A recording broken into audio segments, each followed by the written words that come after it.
औज़ुबिल्लाहिमिनश्शैतानिर्रजीम बिस्मिल्लाहिर्रहमानिर्रहीम। खुदारा मुझे सहाफ़ी मत कहो। ये था 1960 और 70 की दहाई में एक अखबार में छपने वाले शोरे आफाक कालम का नाम। खुदारा मुझे सहाफ़ी मत कहो। और ये कालम लिखता था उस अखबार का मालिक, और अखबार का नाम था आफाक। और जो इसका एडिटर इन चीफ था वो था शौकत हुसैन शौकत। शौकत हुसैन शौकत बड़ा दबंग सहाफ़ी निकला। सरबराहाने मुमलकत के गैर मुल्की दौरों में अगर उसका नाम ना होता तो समझ लें कि बहुत सारे हुक्मरानों की शामत आ गई। हुकूमत किसी की भी हो, वज़ीर आज़म कोई भी हो, सदर कोई भी हो, बाहर कोई वफद जा रहा है, पाकिस्तानी हुकूमत का सरकारी वफद जा रहा है, तो शौकत हुसैन शौकत को उसमें शामिल करना लाजम समझा जाता था। अब हम शुरू करते हैं कहानी को बाकायदा अंदाज में और आपको बताते हैं कि शौकत हुसैन शौकत कौन था। मैंने बताया कि ये कहानी जो मैं आपकी खिदमत में पेश कर रहा हूँ ये 1960 और 1970 के अशरों की है। रॉयल पार्क फिल्म इंडस्ट्री का बहुत बड़ा मरकज था। कोई छोटा मोटा मरकज नहीं था। यहाँ सैकड़ों की तादाद में फिल्मी दफातर हुआ करते थे, प्रोडक्शन ऑफिस हुआ करते थे, एग्जीबिटर्स के दफातर होते थे। यहाँ पर अदाकारों ने अपने रिहाइशगाहें रखी हुई थी, एक्ट्रेसों ने रिहाइशगाहें रखी हुई थी बेशुमार, जैसे सबिया खानम भी रॉयल पार्क में रही। और बेशुमार हर बिल्डिंग जो फिल्मी बिल्डिंग थी। आप आज भी रॉयल पार्क में जाएं तो वो गंदा मंदा हो गया है। वहाँ पर रिक्शाज की रिपेयर होती है, वहाँ पर प्रिंटिंग प्रेस लगे हुए हैं, वहाँ पर बड़ा गंद नज़र आएगा आपको। लेकिन जितना भी आपको एरिया नज़र आएगा, शेख बिल्डिंग से लेकर रजिया मेंशन तक, वो सारे का सारा जो है वो फिल्मी एरिया था। तो शेख बिल्डिंग और रजिया बिल्डिंग के दरमियान में एक धोबी की दुकान थी। और ये धोबी जो था वो ही शौकत हुसैन शौकत था, जो बाद में पाकिस्तान का एक बेबाक और दबंग साफी जो है बन के सामने आता है। शौकत हुसैन शौकत को, जबकि वो धोबी का काम करता था और तमाम जो फिल्म के लोग थे आम तौर पर अपने कपड़े वहां धुलाई के लिए, इस्त्री के लिए दे दिया करते थे। और शौकत हुसैन शौकत से उनकी बहुत अलग सलैक भी थी। उन्हीं दिनों में किसी क्रिमिनल केस में, किसी मुजरमाना फेल में शौकत हुसैन शौकत को पुलिस गिरफ्तार कर लेती है। उसका ट्रायल होता है और उसको जेल भेज दिया जाता है। जेल में उस धोबी शौकत हुसैन शौकत की मुलाकात उन दिनों फैज अहमद फैज और लेफ्ट के बाएं बाजू के बड़े बड़े दानिश्वर जेल में थे। शौकत हुसैन शौकत की फैज अहमद फैज और लेफ्ट के दूसरे जो दानिश्वर थे उनसे मुलाकातें हुई और वो उनसे पता नहीं क्या क्या सीखता रहा, उनकी बातें सुनता रहा। और जब जेल से रिहा हुआ तो फैसला कर चुका था कि अब वो धोबी वाला काम छोड़ देगा और सहाफ़ी बनेगा और अपना अखबार निकालेगा। उसने पता नहीं कैसे, उस जमाने में अखबार का डिक्लेरेशन कदरे आसानी से मिल जाया करता था। आफाक के नाम से उसने एक रोजनामा अखबार का डिक्लेरेशन लिया आफाक के नाम से। शरीफ जालंधरी एक दानिश्वर थे, उनको साथ मिलाया। और उसके बाद अखबार निकालने के बाद उन्होंने दुनिया का जो हशर किया, वो कोई आज का सहाफ़ी भी, आज के सहाफ़ियों पर बहुत इल्ज़ामात है, इन इल्ज़ामात के बावजूद वो शौकत हुसैन शौकत की हरकतों तक नहीं पहुंच सकते। शौकत हुसैन शौकत किसी के भी खिलाफ, बल्कि मुझे खुद शौकत हुसैन शौकत ने बताया कि उसने एक बार मियाँ नवाज शरीफ और मियाँ शहबाज शरीफ के वालिद मोहतरम मरहूम मियाँ शरीफ के खिलाफ कोई मजमून लिख दिया और शरीफ जालंधरी के जरिए वो अखबार की कापियाँ उनको भिजवाई गई। मियाँ शरीफ इंतहाई शरीफ आदमी थे, उनसे पैसों का तकाजा किया गया और शौकत हुसैन शौकत ने नवाज शरीफ और शहबाज शरीफ के वालिद से भी ब्लैकमेल करके, बिला वजह ब्लैकमेल करके उनसे पैसे वसूल किए थे। इस तरह वो शख्स जो है वो एक खौफ और दहशत की अलामत बन गया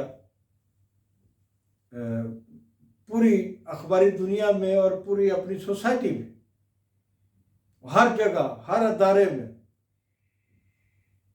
फिर मैंने आपको बताया कि सरबराहान मुमलकत को गैर मुल्की दौरों में उसे साथ ले जाना पड़ता था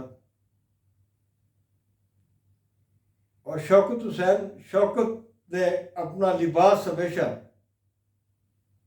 रोजाना नया धुला हुआ शलवार कमीज पहनता था, वो ब्लैक शूज पहनता था, मोटे चश्मे लगाता था, नज़र उसकी शायद ज़्यादा कमज़ोर थी, लेकिन चेहरा उसका बहुत सेहतमंद चेहरे का मालिक था।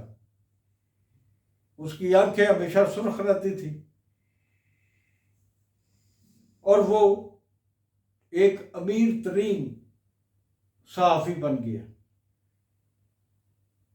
फिर पता नहीं क्या हुआ, ज़माना आहिस्ता आहिस्ता बदलता गया और वो सहाफ़ी जो कॉलम लिखता था, खुदारा मुझे सहाफ़ी मत कहो, उसका जो इक़्तिदार का सूरज था वो गहराता गया। मुझे याद है कि जब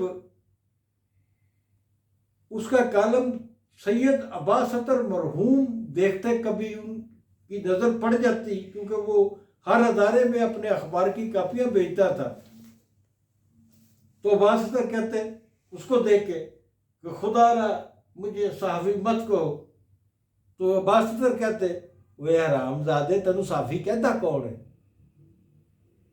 लेकिन शौकत हुसैन शौकत की सैयद अब्बास अतर से दोस्ती भी थी। उसने सैयद अब्बास अतर साहब से कहा कि मुझे अखबार निकालने के लिए ना एक आदमी की ज़रूरत पड़ गई है, मेरे पहले लोग जो अखबार निकालते थे वो भाग गए हैं, कुछ दिनों के लिए किसी बंदे की ड्यूटी लगा दें कि वो मुझे अखबार की डमी बना दिया करे या अखबार बना दिया करे।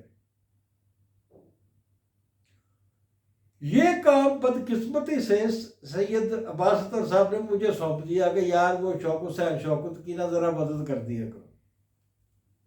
शौकत हुसैन शौकत ने उन दिनों अपना दफ्तर रीजेंट सिनेमा, जो अब सिनेमा नहीं रहा, हाल मैक्रोल रोड पे एक मशहूर और बड़ा रीजेंट सिनेमा हुआ करता था जहाँ बड़ी कामयाब फिल्में लगा करती थी। वहाँ पर दफातर थे बेशुमार लोगों के और एक दफ्तर जो है वो शौकत हुसैन शौकत ने भी अपने अखबार के लिए ले रखा था।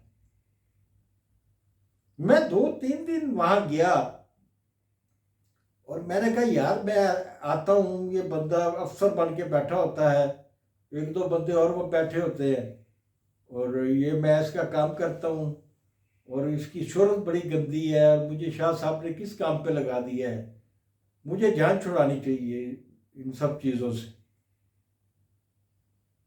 तो मेरे एक दोस्त थे रियाज साफी साहब, मैंने उन्हें कहा कि रात को 10 बजे के बाद शौकत हुसैन शौकत जो है वो दफ्तर से चला जाता है और चाबी मेरे पास होती है दफ्तर की, एक चाबी उसके पास होती है। तो मैं चाहता हूं कि इसके दफ्तर की तलाशी ली जाएगी, इतना बड़ा इसने दफ्तर बनाया हुआ है, बेशुमार अलमारियां हैं और बेशुमार सामानो असबाब पड़ा हुआ है, पता नहीं क्या क्या चीज़ें पड़ी हुई हैं। तो मैं चाहता हूं कि इसके दफ्तर की हम तलाशी लें, मुझे कोई चीज़ तो नजर आए कि ये किस बुनियाद पे लोगों को ब्लैकमेल करता है। फिर एक रात 12 बजे के बाद मैं और रियाज साफी उसके दफ्तर में घुसते हैं, तलाशी शुरू हो जाती है, सारे दफ्तर की तलाशी ले रहे हैं, कोई ऐसी चीज नजर नहीं आ रही जो मशकूक हो। फिर अचानक हमें एक दराज मिलती है,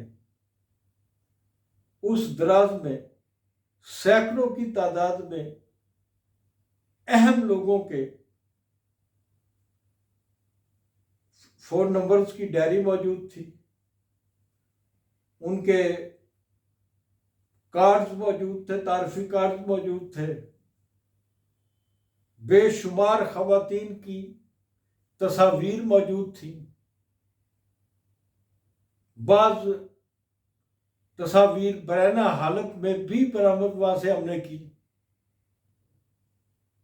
फिर लाहौर के जितने तालीमी इदारे हैं उनकी टीचरों और लेक्चरर्स के बारे में भी वहां तफासिल मौजूद थी।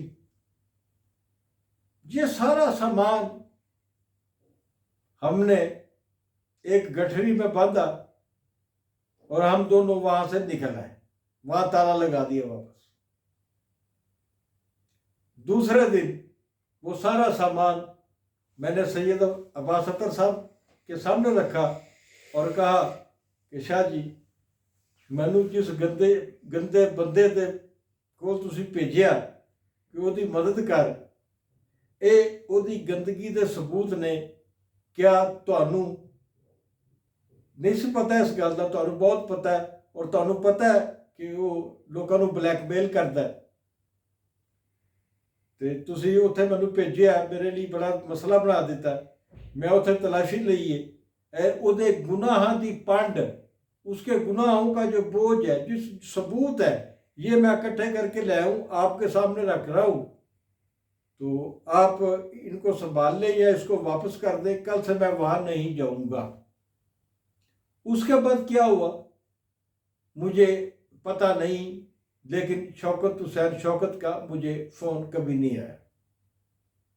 तो ये थी आज की कहानी। मिलते हैं दोबारा। खावर नईम हाशमी को इजाज़त दीजिए और जाते जाते गुजारिश करूंगा, खावर नईम हाशमी ऑफिशियल को सब्सक्राइब ज़रूर करें। Thank you.